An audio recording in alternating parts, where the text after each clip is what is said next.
Hello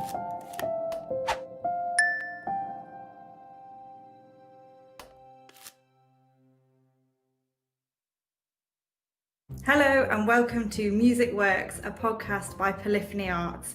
We're talking about the future of the classical music industry with some great guests. Thank you for joining us.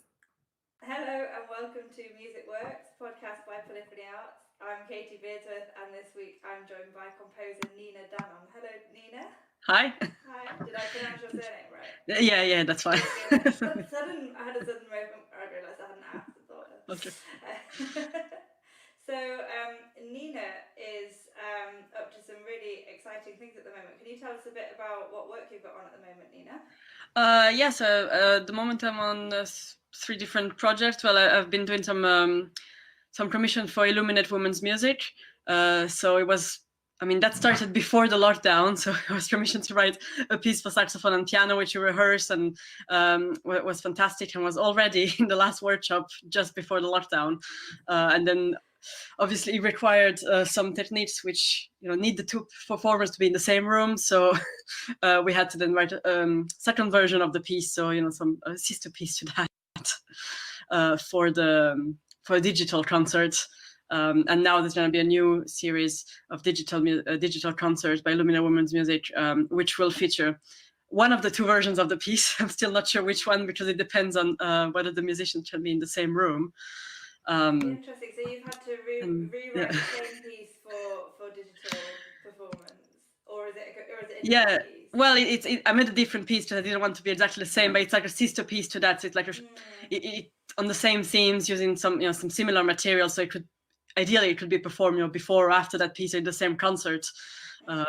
So that, but it's playable, recordable with the 2 performers being in separate rooms, because Naomi and Ishani obviously couldn't be together for that.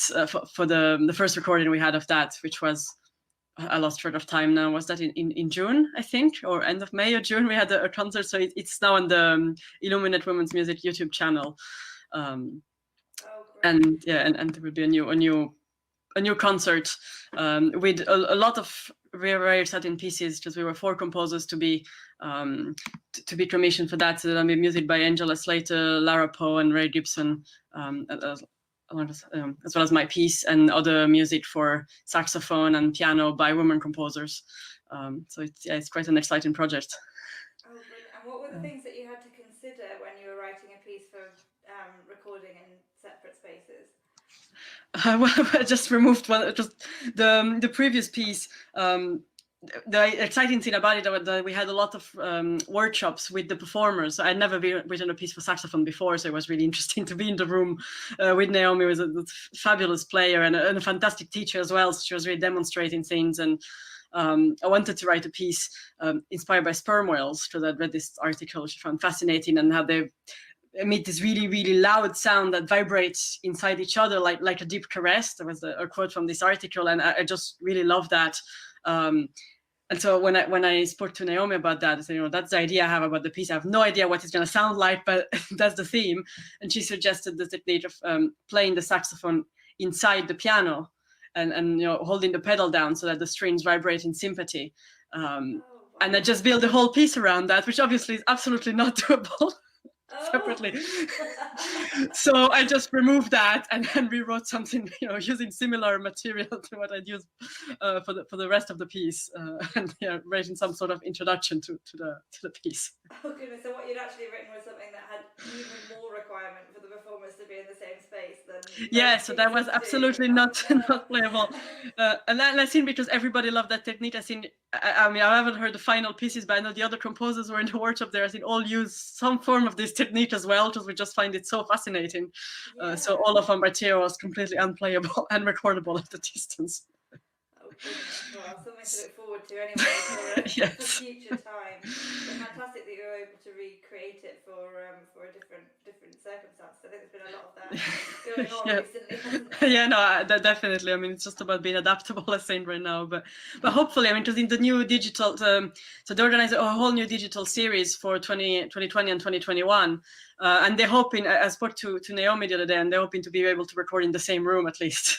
for that concert. So hopefully we'll have the full version of all the pieces that were due to premiere last April, including mine. But let's see, let's see what happens. Yeah. If not, it will be the other version, which is nice too. Well, hopefully both, or certainly in the future. Great to But, yeah. have both, I suppose. We'll have to see the positives in these things that were being required, these adaptations are being required to make, I suppose. And what else then? So that's just one of the things. Yeah, so well, within that same series, actually, there's another concert which should be, if I'm not mistaken, I hope I'm not saying the wrong thing here, or Angela won't be happy, but it's on the 29th of October. It should be a concert also by Illuminate Women's Music, also on the YouTube platform, if I'm not mistaken.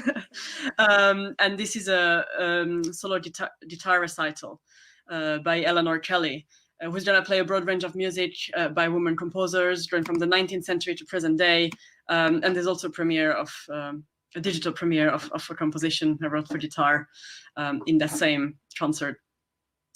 I don't know any of the music that she's playing in that. I know this, I'm going to probably come across as quite ignorant there, but I didn't know these composers, which I'm very ashamed about. There's a German guitarist and composer, Caterina Josefa Priaten, music by an Italian composer from the 20th century as well, Teresa de Rogatis, and a 20th century English composer, Phyllis Tate, as well as a movement from a suite by Claudia Montero. So I don't know any of these pieces, which I'm really quite bad about, but it's sounds like a very exciting project. Yeah. Yeah, I mean, this is the thing, isn't it? There's such an enormous amount of music out there that we don't know about, isn't there? Yeah, especially by women composers. So this is absolutely. I was really excited to be part of to be working with Illuminate Women's Music. This this was supposed to be the first season of 2020, but now it's extended to be a very long season. So I'm excited about that at least. Yes, absolutely. Lovely. And anything else? Well, I mean, that's the most that's the one happening now. So I'm not sure exactly when the podcast will be released, but hopefully around the same time as the. Yeah, we're on, what is it? It's the 25th of September today, but this will be coming out in a few weeks' time. So yeah. Yeah, it should be around that time. I mean, I'm not sure what these concerts will be happening. I haven't had the confirmation of the dates yet, but they will be available, of course, then for streaming afterwards on the YouTube channel. So we can catch up on them if it's after the podcast on that. We'll be able to put the links in the podcast notes as well. So definitely be able to catch those. That's brilliant.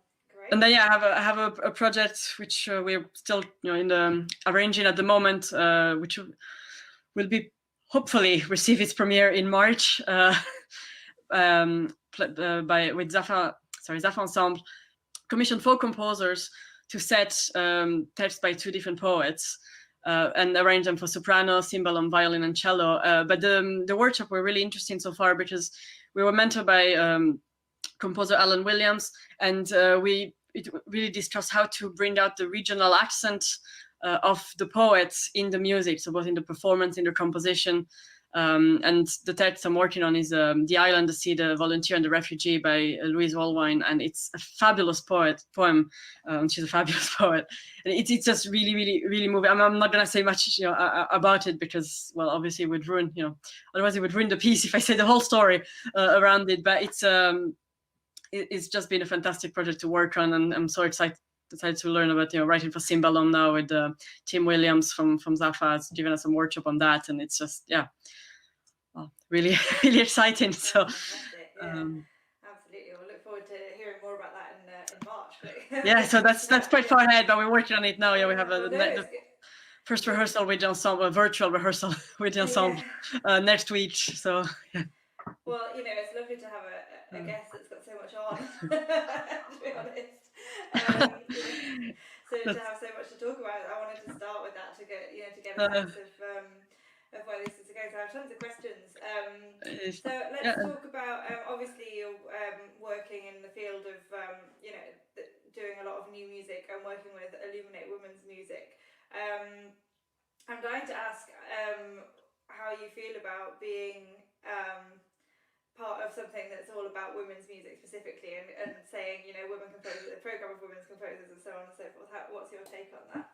Well, I'm really excited about it. I mean, it's fantastic, and I was really ashamed, and shocked. Probably when was it? About a couple of years ago, realizing that. I mean, I've studied music my whole life. I'm a classically trained pianist, so I started really young, and that I really didn't know much music about women composers. I mean, I'm a composer myself, and I was really shocked to figure out that I never played any music in all my studies, apart perhaps from some method books when I was a small kid. I don't know who wrote those, so there might have been some women involved, but there were no names. So, but other than that, in all my study, I never played any, and there's some brilliant piano music, out there written by women, but I never even play even the most famous one like Clara Schumann, Fanny Mendelssohn. So it's really refreshing to be able to do that, to be in a room with other composers who are all women. So they've all been through the same sort of struggles, hearing the same sort of things, obstacles, people saying that, your music is too aggressive for a woman, or your music is, you can't both do your studies and your career, develop a career as a composer and have a family. I mean, that sort of, you have to write nice music if you're a woman somehow, or you have to be more aggressive if you want to be a woman in that field. I mean, the complete opposite that you hear, but it's just. Oh, it's such a minefield, isn't it? When you just like summarized such a huge amount. And that's without going in the deeper, darker side of it, which is all the sexual harassment going on in that industry. And I'm sure we've pretty much all been there in some ways. So it's actually quite nice to be working with as a woman, to be fair. Does the Illuminate women's music, or perhaps not that, or just the field that you're working in general, I don't want to put too much of a highlight on them necessarily. Does this feel like a different space then, perhaps a safer space, or a more inclusive or understanding space? Yeah, to me actually it felt like that a bit when we had the workshops in this group. I mean, I don't want to be mean and say it's. I have felt really good in rehearsal spaces with men as well. Like, it's not, I don't want to generalize this, but yeah, I can just talk about the experience I had working on this project with the Illuminate, and that was really, really positive. Like, it was very nice to hear, to talk to the other composers, to the performers who were there, and interesting to see that we all shared some, even though we had very different backgrounds, we all shared some similar stories. So, yeah. So talking about working in this space with women in the Illuminate Women's Music project, I'm just wondering, does that feel different in terms of being a space that's all about women and all about female composers? Perhaps it's a bit more progressive in terms of the messages that we hear. Yeah, absolutely. I mean, it felt like definitely felt like quite a safe space, and it was refreshing to be in the room with a lot of other women composers who, although they have very different background, they all had quite different background from what I had, but we all shared similar experiences somehow, similar stories that we've heard, obstacles that we had to face, and the performers as well. So although it's, I've been feeling really good and had this very positive experience as well in the environment that had men in there as well. Like, I'm not, it's not just about just women composers. I mean, it's more about the people that you're with. I'm sure there's some terrible human beings in both sides, but some amazing ones as well. So I've had a really, really positive experience as well with working with Zaffa Ensemble. I've worked with them twice already, and the first time was just like the first commission I had after having a baby. I was 6 months old at the time I applied for the first opportunity I did with them, and they were really, really helpful. And I didn't feel uncomfortable at all in that situation, even though I was really worried about it. So yeah. Oh, that's wonderful. That's really wonderful to hear. I think there's just such a lot of sort of things that we can feel that it's not possible for people not to understand them without meaning any ill or deliberately misunderstanding or deliberately doing anything, but it can be really refreshing and enjoyable to work in a space where those things are understood. What it's like to be a parent and work, especially with a new baby, and what it's, the kind, like you say, the kinds of challenges that women in this industry have faced and do face often, and it's good to be without those messages isn't it? Definitely. I mean, I think in all industry, I mean, we've all heard, people saying, don't do a PhD because you can't do that and have a family. Don't become a composer because you can't do that and have a family. They don't say that to men. But, no, exactly. I think we just all face that obstacle. So it's nice when you're around other people who understand that, whether it's men or women. Exactly, but we also believe those things, don't we? I remember when I told my dad actually that I was going to start a company, and my son was 1 when I did that, and he went, oh. He was like, because I was already working freelance for a few clients, but like I was going to start a company, take up, build it and so on. And he said, well, just be careful because, CEOs, they work all hours and so on and so forth. And I was like, and it's totally well meant, utterly, but I was like, well, the thing is that this is the problem.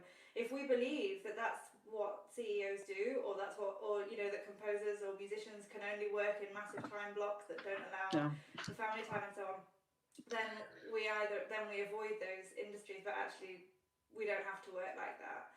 And I think the industry is changing in terms of like you said, your experience with Sappho Ensemble. There are ways of making it possible for people with families to work, and actually if that creates better work-life balance, often people without families might actually benefit better from that as well. Yeah, no, that definitely. I mean, being more flexible. I think everyone would love that and be able to work around the other commitments and all of that. I mean, that's just life, especially when you're freelancers and when you're a musician or composer. You mostly have a portfolio career with multiple jobs. You're always juggling different things. So I think flexibility is a key there. And it's actually easier to make it fit around around the family commitments, for example, because you can you have more choice to how you handle that. Yeah. As long as the people you work for are flexible as well and can understand that and understand that it's a benefit, because I really believe that it's beneficial to the human race for people to be able to live full, complete lives, whether that's having children or dealing with caring responsibilities. People are forced out of the workplace because of not being able to make it work with the other commitments they have in their lives, or the desires they have to have fulfilling lives. Then ultimately it's those workplaces that suffer. People who aren't doing the work totally suffer as well. But creative people having to make choices like that really. Yeah, I mean, especially right now. Yeah, I mean, especially in the situation that we're all in now, it's so many people, especially women, who lost their job because, well, they have caring responsibilities, and childcare is a tricky problem right now. So with lockdown, it's more complicated than it was before. This is the way. It's so difficult. I know. Absolutely. So I don't want to show you. Now it looks neat, kind of neat. But if I just lower my screen a little bit more, you'll see like some Legos flying around. Just had to drop my child in nursery, come back to the same, and I don't have time to clean up somehow I had to play with all his toys, all his animals around here. Yeah.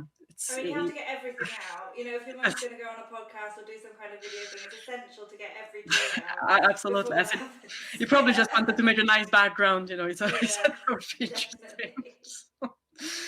My white space background literally only extends to the scope of this screen as well. There is I can imagine. Yeah. But that's the nice thing about having all meetings on Zoom and things. You can it's easy to look professional without showing everything else around it.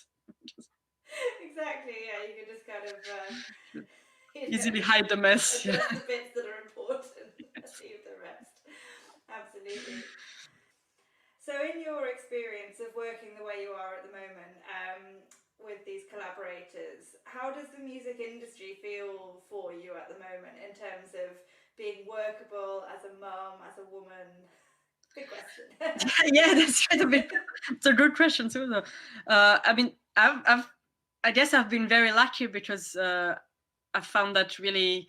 I'm not going to say easy because I don't think anything is easy when you have to work with a small child around in lockdown with no childcare.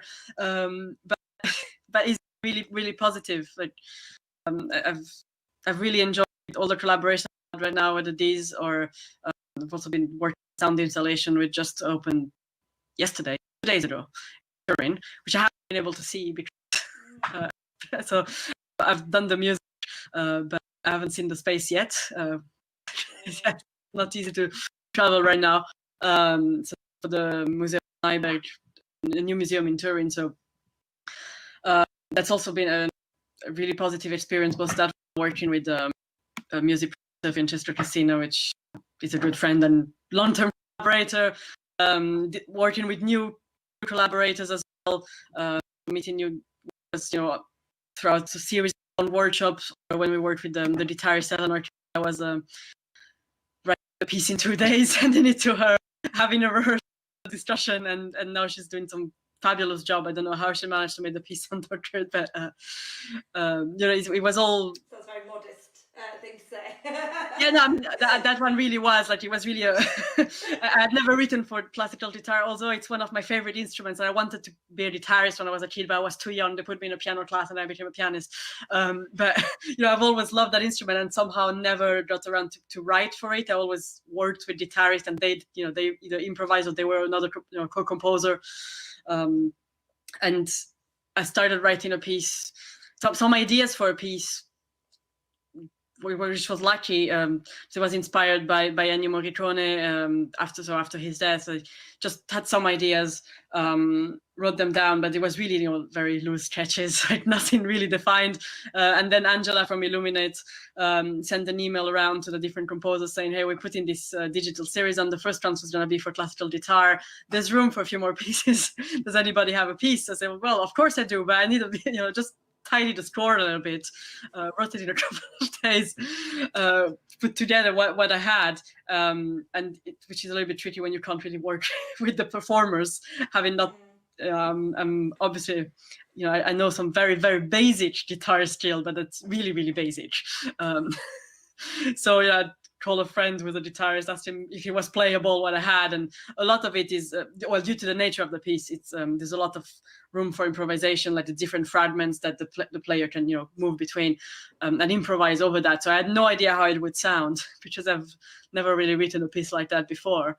And I didn't even know the performer, but luckily she's absolutely fantastic. And when she sent me the first draft that she recorded of the piece for feedback, I was honestly mind blown that it was really much, much, much better than what I had expected. So like I really didn't think I'd written something that it sounds like a whole other thing when she plays it. So I'm really excited to hear it at the concert. But, yeah. How fabulous! So a very different collaboration experience, obviously, as well. Then, yeah, but it's been really, really nice to to be able to also well maybe.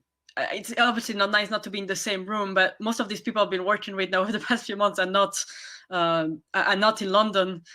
So it was really nice to be able to work with people around just using Zoom, which is not ideal, but I think it opened up quite a lot of new possibility that we can see that it's easier to collaborate, even if not in the best situation when you're in the room. But sometimes there's no budget for being in the room together. There's no budget for traveling in a lot of projects, or there's no time. Simply you can't always just travel around if you're working on a lot of different things, or have a family, for example. So it made it much easier to work on that. So yeah, I think we completely went away from your question, but it was a really positive experience. No, it's interesting because it's so having to do things remotely. Obviously, there are some downsides to it, but it also means that you're able to collaborate with people who aren't who you wouldn't have otherwise necessarily, because of the distance and the need to get together in person might have actually felt like a barrier against working with those people if you knew you weren't going to be able to travel and to get there. Is that? Yeah. And I mean, I just think I'm really interested in what it feels like to be a professional musician, kind of now before lockdown, maybe looking at what we are learning from lockdown that can be taken into our future work after lockdown, or as lockdown lifts, or in this sort of whatever the future holds. Yeah, that's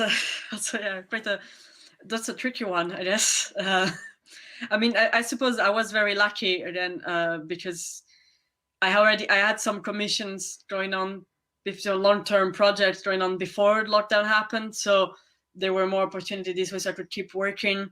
So even though thing changed. We had to adapt, like, rehearsals had to be moved online, workshops had to be moved online. Some of the we're still waiting for the premiere of some of the pieces when it will happen. And I haven't been able to physically be at the sound installation that I spent quite a long time developing. But the creative part will still happen. The money still came in, so I think that's always a big part. People we're always thinking that never want to talk about budgets, but I think that's also important. Can't work without being paid. So I love my projects, but I'm glad I'm not doing them for free as well. So I was really lucky this way that I for the past few years I haven't been really performing. So my career moved more between into composing, arranging, and teaching. I just started a lecturing job in last January, so that was a weird moment to start. After finally getting used to the first few lessons and having to move them online. But it's a job I love, and that went on as well. So for me, it hasn't changed that much, but I'm aware that's obviously not the position of a lot of my colleagues. So it's really worrying for the future of the profession in general. I know I have some friends who have had to quit their job, hopefully temporarily, but because they could not get any income whatsoever. I mean, I work a lot in musical theater, and there also the situation is very worrying. There's been a lot of great things happening online as well, but and a lot of innovation going on, but a lot of performers are out of work. A lot of musicians, arrangers, music directors, and all of the industry is really affected. So just have to see. Yeah, absolutely. It is a really tragic reality for the industry that so many performers are out of work, and that so many are considering leaving the industry, as we see often in the press. But it's a real tragedy. It is nice though to hear of some things that have been possible and adaptable, and done differently in the situation. Hopefully, as we adapt to there being this virus, and hopefully the situation improves, we might see more possibilities from how they were before opening up again. But I just think it's really important to talk about the things that have been able to work over the past few months, and how what we can learn from that about how we all work. Because there are big limitations for performers, but still nonetheless I worry for new music often in general as part of our industry, and how it's perceived, and what the life of it is. And so to hear that is actually an area that hasn't gone away altogether, and indeed has found new ways of flourishing in lockdown, is really positive, I think. Yeah, I mean, it's nice. To be fair, I was able to attend a lot more concerts and events, and see musicals and plays and things that I hadn't had the chance to see, to catch up on a lot of that during lockdown, because I have a 2.5-year-old, so I haven't been able to attend evening events as much as I would have in the past. So that was positive, and also that I could bring him, and no one cares when we're at home if we're watching a concert. Doesn't matter if he's screaming or clapping because he's enjoying it so much, or singing along to it. Nothing's embarrassing. My son and I have both watched a lot more music and a lot more performance in lockdown than we would have done lockdown. But obviously it's not the same thing. Like being in live performances, there's nothing can replace that. So I can't wait. I've been able to attend one live event, because it was a musical that I did some arranging for, which happened to be performed in the park next to where I live, which was amazing coincidence. So that was the only show I was able to see live for the past 6 months now. So I really miss that. Yeah, I miss it too. It just felt so moving, even if it was a terrible sound quality, because there was open space, people moving because it's a park and everything, but it just felt so moving to hear live music. It is very moving. I heard some busking recently.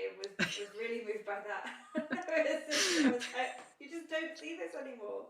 It's so nice. It is. So I can't wait for that to happen again. But I hope that there will still be a lot more. That there will be a way to keep having things online and having them in real life at the same time, because for a lot of people it makes it so much more accessible.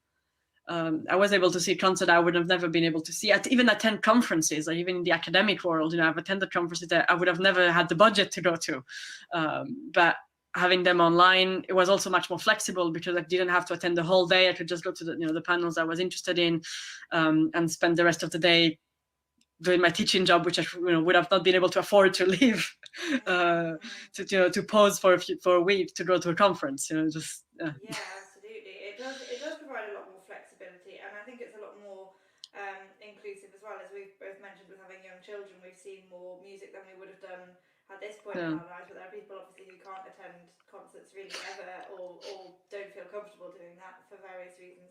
Yeah, definitely. And actually that leads on to something that I wanted to ask you about, which is to do with accessibility and kind of how classical music is perceived. I really wanted to get your take on this as a composer of obviously brand new music.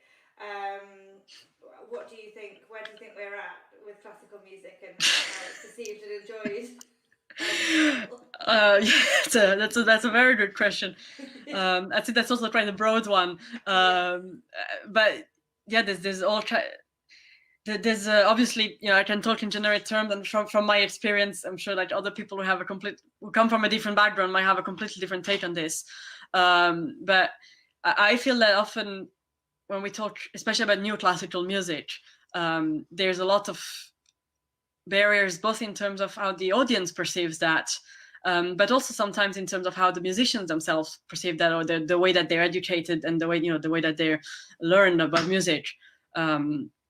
Like from the audience, like I know a lot of people, and I used to be one of them as well, because I had no knowledge of new classical music, really, being put off by something that is almost presented at elitist, or just for a few selected people who have the education, and saying, well, if I don't have an education in that, and a lot of that music might seem inaccessible, when actually it's just about shifting the perception of how we experience it.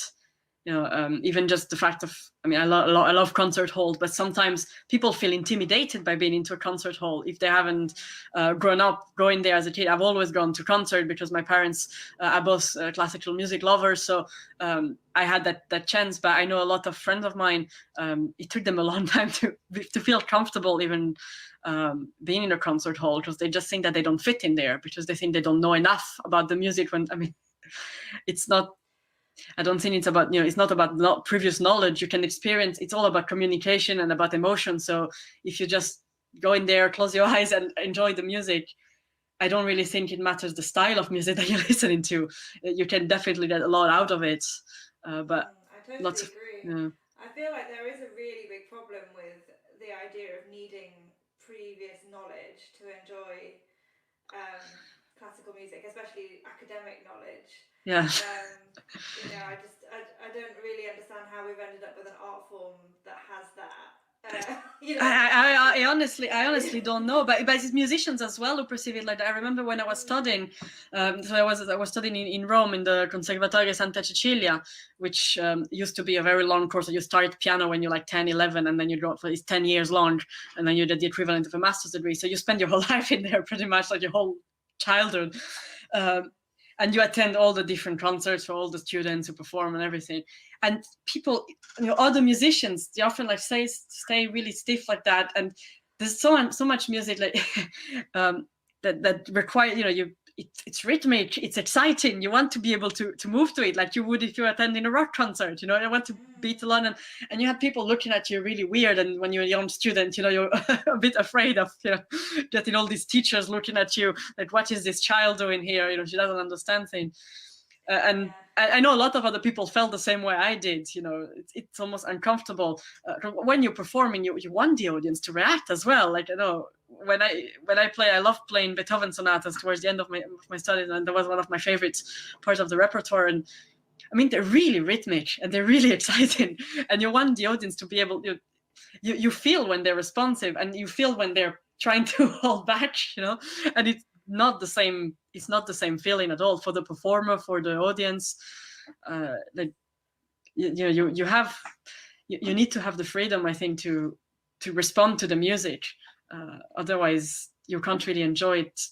Depend on the style of music. Obviously, something that's much more intimate, and you want to have a more meditative experience. Exactly. If the feel meditative, then you'll probably behave meditatively. Yeah. Whereas if it makes you feel dancey or like you want to move around or tap feet or whatever, then it sometimes feels like such a non-shared experience. Because you can't really. You're just sort of potentially going to get met with sort of frowning disapproval if you don't catch anyone's eye, or Yeah, which is quite it can get quite annoying, and then everyone just has to wait till there's a small pause to cough altogether. Exactly. Well, I don't think there will be much more coughing going on now in the future. Otherwise, people are thrown out of the concert hall. But yes, I think so. We'll get the temperature checkers out immediately. No, I completely agree. And really, who wants to do something as a leisure activity that sort of comes with a huge bank of disapproval or potential disapproval? Yeah, I mean, you don't have that when you go to the cinema, even if you don't see. Well, actually, sometimes you do. Well, yeah, that is true. Yeah, also depending on the type of film you go and see, you might have some different audiences there too. I think it's probably different though, because I've been to the cinema and it's been a comedy and people have laughed, or if there's been shots, people have screamed or whatever. But that's different from just I think when there's been disapproval in the cinema, it's been because of kind of openly chatting and just ignoring. Yeah, well, that's obviously that's not really what we're talking about. So actually, I take that back. I don't think the cinema is the same. I think reacting to what's on the screen. Yeah, in an audible way, I don't think that's frowned upon at the cinema. Well, I mean, obviously, there's no live element in the cinema, so yeah, you want to be respectful of the performer, but that means no chatting or doing something else. But you have live performers in theater as well, but people are still clapping and showing their enjoyment and laughing out loud if it's funny, and sometimes even singing along in some musicals, depending on the style of the show, which can be depending, but again, it always depends on the style. But I don't think that classical music or even new classical music is a style. There's so much variety within that. So it's strange to put it all in one box. Absolutely, it's such a huge genre, and obviously, as you say, new classical music. That could be literally anything. So to have that all bundled together in people's minds is something that's going to probably be atonal and potentially only enjoyable in short bursts and with a healthy chunk of Beethoven on either side. Is there? Yeah, that's something I really don't. Not that I don't understand. I understand where it comes from, but it's a very, very strange view. But since it's not just due to the audience or to the education of the audience. Since it's also just sometimes the performers or the musicians or all of us who are in the industry, there's a lot of barriers to accessing that. There's a lot of artists who just think that what they do is the only way of doing it, and if someone does it slightly differently, they look at that with disapproval. So when these people are in the position of power, so when they're lecturers, for example, or teachers, that can put off a lot of. I've had a lot of students who told me, no, I don't want to be a composer because I don't think I can do that, because they'd been told somewhere that they were not, and that was not for them, when actually it was just one teacher not fitting with the style of that student, not fitting with that teacher, because they were working in completely different styles of music. And so they just didn't understand each other. And that happens a lot. And it really does. And whole institutions can end up with a sort of style consistently. Do you find that? I think that there's I don't know, I'm not a composer at all, and so I've never experienced this personally, but I definitely get the sense that in certain universities and possibly conservatoires as well, although not in my direct experience, there's a sort of specific type of composition, and obviously within that, it's not to be say it's really narrow, but there are certain, there's just a sort of feel about it. Is that something? Yeah, I think so as well. I don't have a very academic background when it comes to composition. I studied piano, and then I was always interested in composing. When I was a kid, I was always writing. It just came natural to me. I was always writing small tune, probably very terrible, but it's just. But most children do. That's the thing. If you encourage them, I look at my son, and he's making up tune when he's playing the whole time, because he's too young yet to have been told that that's not good. So he's singing the whole time, like most kids do, because they don't realize that they haven't been told yet, well, you have to sing this way or that way, or you don't have a nice voice, you don't have a nice voice because you're not trained. So naturally we all make music, but then I realized when growing up, maybe because I was studying classical piano, it was very strict and sort of discipline. And I wasn't, I never learned how to improvise or to do more creative things on the piano. And I'm not criticizing what I learned, because I really enjoyed that, and I thrived in that environment, and I loved playing classical piano repertoire. So, but it also put me off, I think, composing for a long time, like, because I was not the best in the harmony class that we had to take. And if you were not so good at that, for a variety of reasons, I'm much better at it now because I actually see what it's for. But at that point in my life, I was not so interested in that topic, and I was just not so good at it, and you couldn't go into the composition class there if you hadn't done that. And the composition class, when you looked at what the program was a lot of just copying a lot of Baroque music. You had to learn how to write fugues, and you had to learn how to write counterpoint, which are all amazing things, but you only had to do all these things before you could write something creative. And I think that lasted several years, and I just didn't want to do that. So I just thought that's not for me. I'm not a composer because I can't do that. And other teachers, pushed in that direction. And it's only when I met a film composer who actually, we had a chat, and he saw I was so interested in the thing, and said, well, then why don't you give it a go as well? And I said, no, I'm not a composer. I said, well, why not? What's stopping you? And then somehow, by working in film music, and I had the chance to meet some really talented people who mentored me in different ways and different aspects of music. Then I learned that way, and then I studied sound arts, which was a completely different thing yet again. But I think that by coming from all this different background, I was able to overcome that sort of obstacle.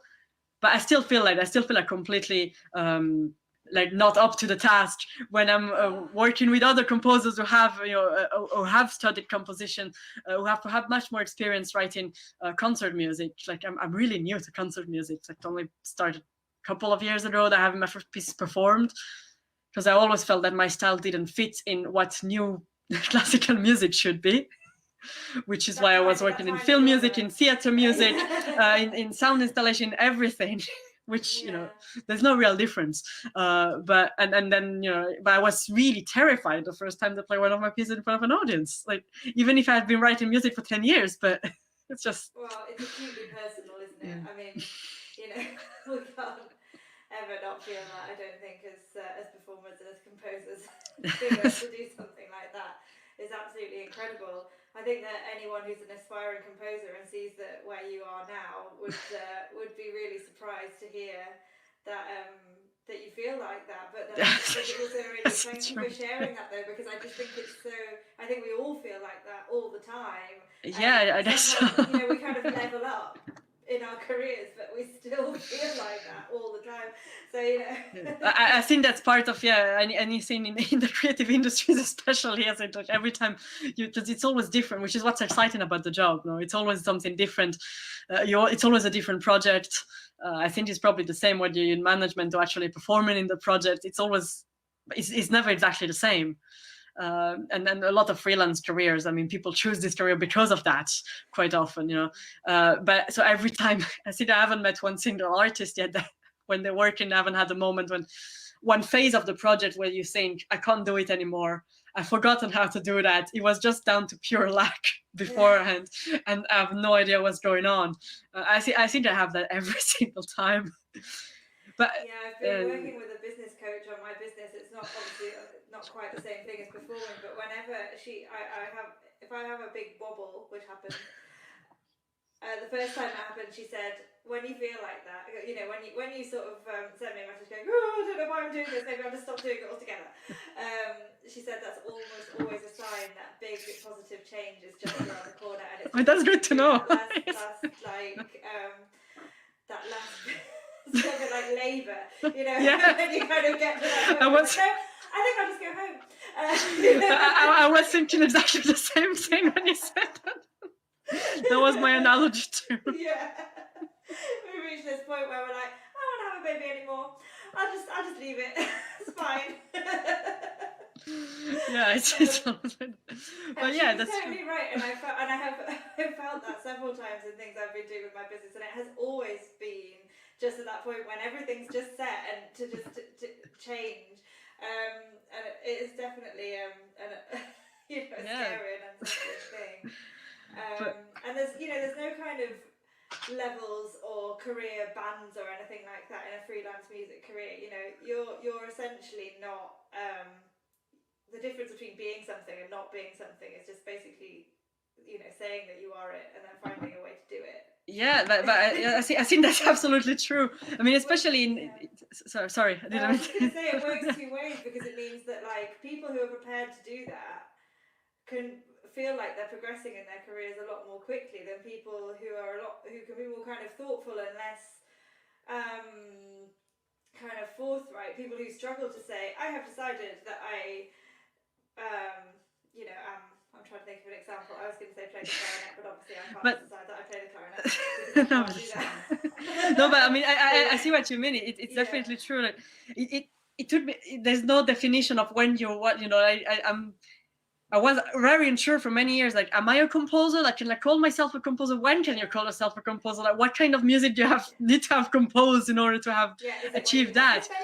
It's like, and there's no way to quantify that. There's no way. It's the beauty of it is that you can have a career that's completely different from another composer, but the difficulty in it, I think, is also that it makes it much hard to measure success. And when I think anyone who studied classical music, especially pianists, we have competition drilled into our brain, which is really unhealthy. I mean, I'm by nature a competitive person, so I thrived in that when I was younger, but I found it really difficult. That almost, to be honest, that almost made me quit the whole thing, because it's not.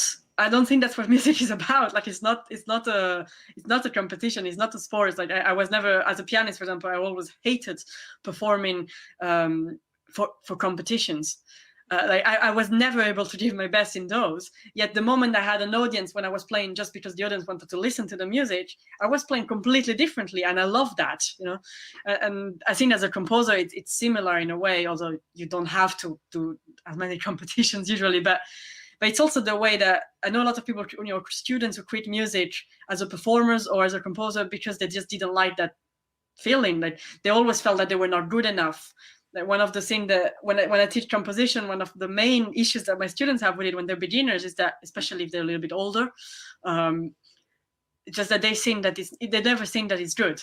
They think it always has to be something else. Well, it's just about expressing yourself. I mean, anyone can make some music, and but you're always afraid of a judgment. You're always afraid of where it's going, and I only realized that quite recently because I had a child. I think because I just had a complete shift in the way that I perceived music, and I think that was quite positive then for my career afterwards. So it really took flight after I had a child. But when I was pregnant, I had just started a course in composition for musical theater at Book Music and Lyrics, and we had to write and present songs every 3 weeks. And of course, I got pregnant like after the first months I was in there, I think, or 2 months, which was really unlikely that way in terms of the workload. But because I wanted to present, I had started taking singing lessons because again, I always thought I can't sing because I never learned how to sing, and I'm a terrible singer, but doesn't mean that I can't, hum a melody or get that, but just doing that in front of other musicians was a no. So I took singing lessons, and I noticed that. I mean, I just couldn't do that. I was just I honestly couldn't, like, when you blocked and you're in front of something, I just couldn't start. And so I had to have some lessons, and I just noticed as I got pregnant, my voice, which is already quite deep, I mean, I'm a contralto, but it went lower.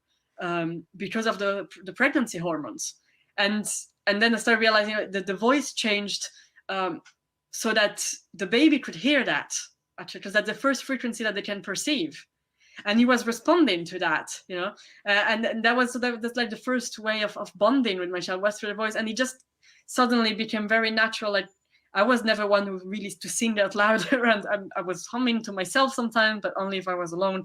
And now, since I had a baby, I found myself singing to him the whole time. And then when he was not around, just because I forgot he wasn't around, I kept doing the same things. But Yes, all of a sudden, it became like, and then so through his eyes, how music becomes it's a game for him. It's just a way of communicating, a way of bonding, a way of playing. I think that's something I'd forgotten, a long time ago.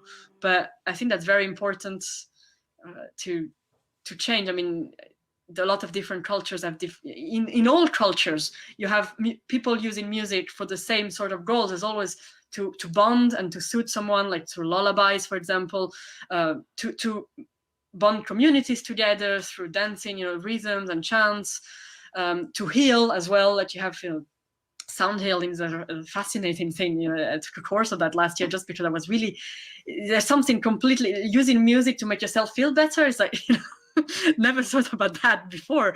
And it's just opened up a lot of new possibilities all of a sudden that we seem to have forgotten as professional musicians sometimes.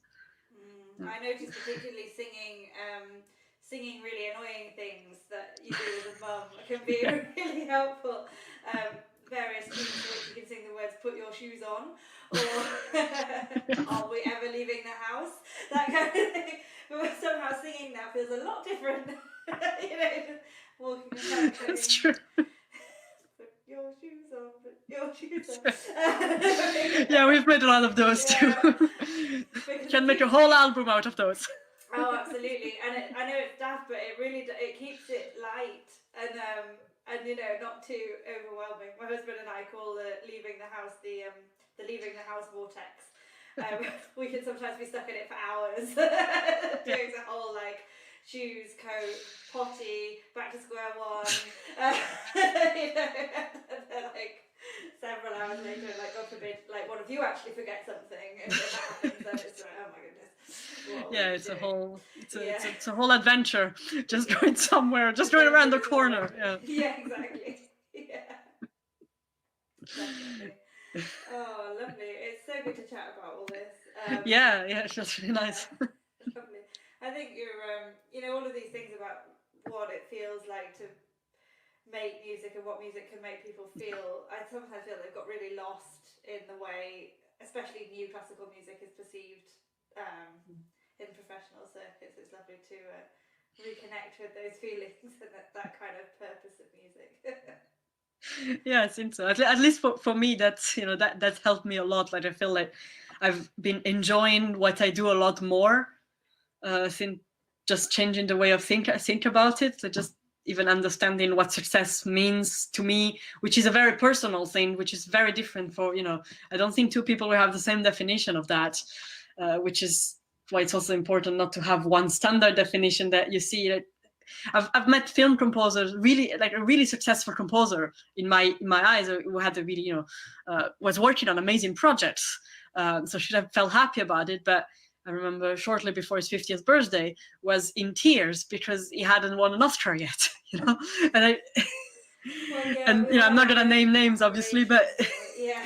but I've had quite a lot of these, and people thinking, well, I'm already that age, whatever that age is, because I have people saying, well, I'm already 18, or I'm already 30, or I'm already 50, and I haven't achieved that yet. And I said, well, that's something that is part of the classical music culture, I think, because when you're studying, it's you start really young when you learn an instrument. And it's always, people talk about child prodigies and all of that. And you always think, if you haven't written that amount of things, if you haven't won that, haven't had that recognition, you're not successful. And then you feel unhappy about it, and then you're not able to enjoy the beautiful things of having an audience respond to your thing. Doesn't matter how many people are in that audience, or having a musician play what you wrote.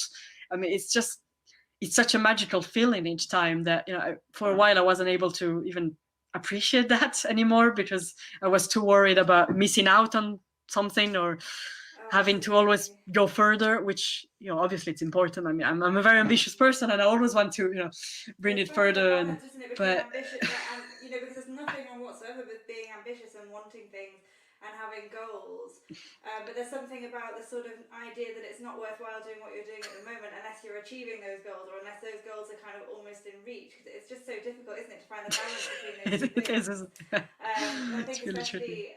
especially, as women, we're quite often told, there's kind of a sense of being sort of comfortable with where we're at the time more than perhaps with men who, I don't know, they don't have the same interruptions in their careers that we do. Yeah, often, that's true. Or the same barriers as we discussed earlier. And again, this is obviously a generalisation. I think there are probably lots of men who feel like this as well. That there are things that are difficult to achieve. But I've almost found since I've been working on my business that having goals is almost seen as, I've had to like reintroduce it to myself that it's okay to have big goals. Yeah. Like big money goals or big kind of goals. I mean, like for example, this podcast, I wanted to start this podcast because I wanted to have big conversations about our industry, and I actually thought all of the things that we're discussing about music, and I am discussing with other guests about the industry and so on. I thought all of those things before lockdown started and before I started this, before anything happened. And I was just kind of muttering to them about them quietly to anyone who I thought was like-minded, and who would agree with me. And then it took a pandemic and a lot of coaching work and so on from my coach and my coaching group to say, like, it's not really any good for you or anyone else for you to hold these opinions and only talk about them to very select people who you've kind of pre-identified as supporters. That's true. Yeah. Well, I'm very glad that you did and started. It's been really, really nice. Really enjoying having this conversation. Yeah, me too. I feel like we could go on and on. Yes. But having said that, we've been talking for the best part of an hour, we should probably wrap it up. Yeah, probably. I feel like we could do a whole other episode on goals and that kind of thing. Yeah, I think that can go. I can go on for another couple of hours, but yeah. You'll probably have to stop me at some point. Well, it's been absolutely lovely to talk to you. Do you just want to remind us where we can hear your work at the moment or in the near future? There's quite a few different things. So probably the easiest then is on my website, which I will update before this podcast is released, so that I'll make sure that it's all on that, because I'm always guilty of updating things after they've happened. But so it's ninadanon.com. So it's simple enough. Yeah. And I'll put everything on there. Yes. Fabulous. Yeah, lovely. Well, thank you so much for coming on, Nina, and for talking to us. And thank you, Tracy. Thank you so much for having me. It was really a pleasure. Oh, lovely. Bye. Bye. Thank you so much for listening today. To find out what we're up to, do join our mailing list or follow us on social media. And if you'd like to support the podcast by buying me a coffee, you can do that on buymeacoffee.com. Thank you so much. See you next time.